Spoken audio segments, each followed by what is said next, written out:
We're hearing the last hour or so from the UN Special Rapporteur on Myanmar, who's condemned continuing airstrikes on a region that has been heavily hit called Sagang, which is very close to where the epicenter is as well.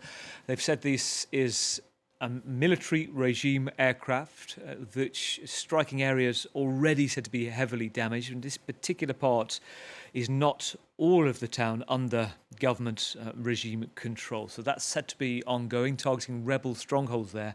As I say, information still tightly controlled by the army in Myanmar since it took over, as we heard from Caroline's report, in 2021. Let's try and get more understanding on the scale of the effort involved and international teams going to Myanmar right now. Let's bring in Elinor Raikes, Vice President for the Programme Delivery at the IRC, the International Rescue Committee. Great to have you on the programme, Emily. Let's first of all just explain to us the scale of this operation and where the biggest efforts going on are happening right now and how it's all working. Yeah, thanks for having me. As you've been reporting, this earthquake happened in an area of the world that was already experiencing a very significant humanitarian crisis. Across Myanmar, 3.5 million people displaced before the earthquake due to widespread conflict, and nearly 20 million people in humanitarian need. So the complexity of what we're dealing with is really significant. You've got a very large natural disaster happening in an area that was already experiencing very significant need, difficulties in access to the area. The epicenter of this earthquake is in an area that is very hard to access and obviously even harder now, damage to infrastructure, making that even more complicated.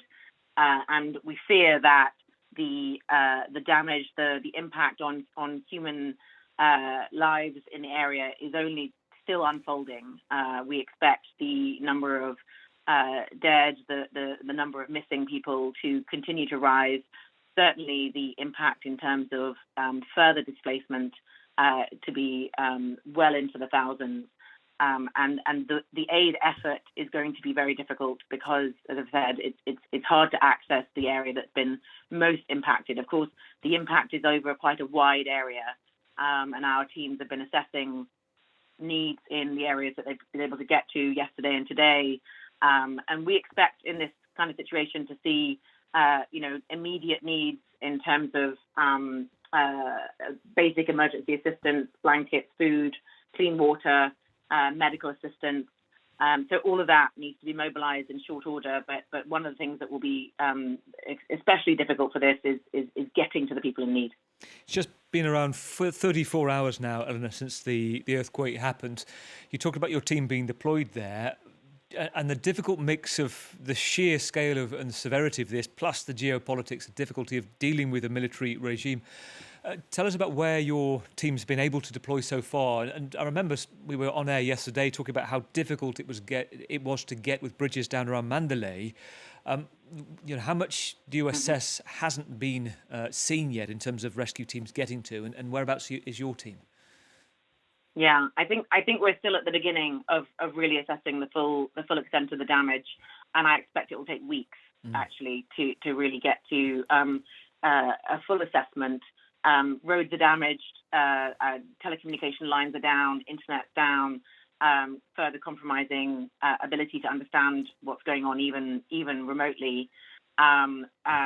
We work across Myanmar with our own teams and with local partner organizations, and so we are prepared and ready to respond to the needs. But as I said, it will be about getting to the area as well as mobilizing enough resources to meet the scale of need, which does seem to be growing as we learn by the hour.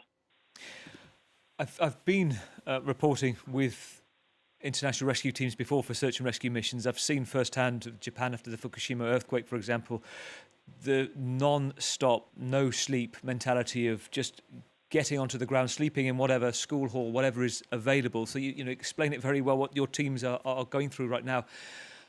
What about the politicization of all of this and how you get aid delivered and the risk that we hear about of potentially being hampered by the military regime that has blocked humanitarian aid in the past, and how do you get it to where it's needed most and effectively stop the weaponisation of aid, and whether that's even possible.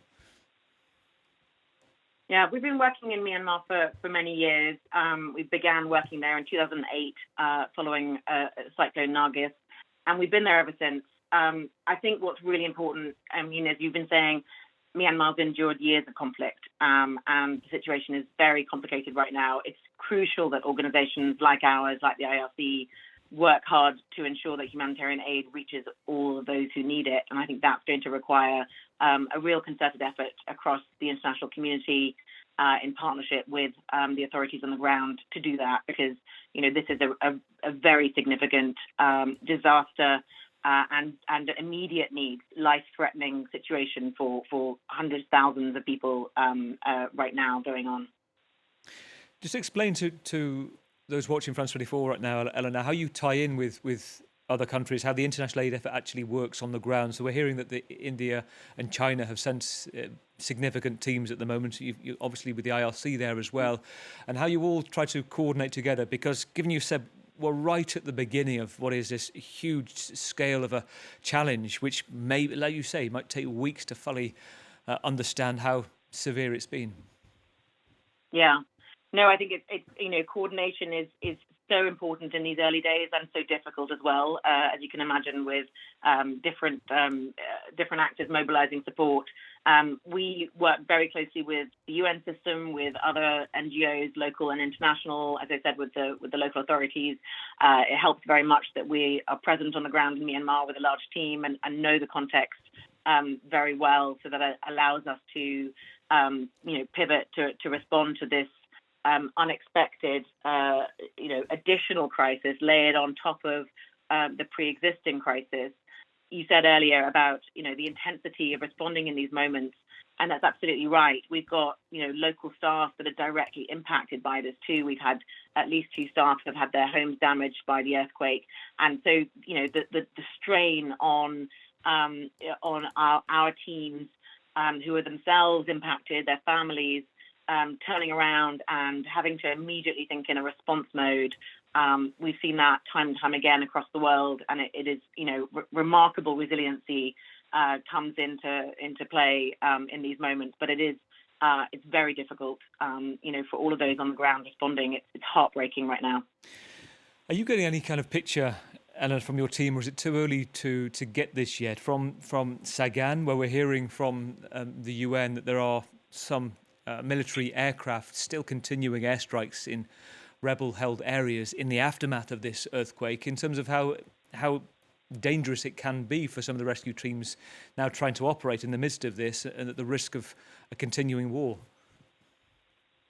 Yeah, I haven't heard that in detail directly. I think, as I said, keeping our staff safe is always a priority and is absolutely critical in this moment. There's not only the impact of the conflict, there's also the risk of aftershocks, and obviously trying to operate in beyond Mandalay can be remote areas in Myanmar. So there's many complicating factors to this response. Absolutely, we can expect that to be true in the weeks and months ahead as we think about recovering from this.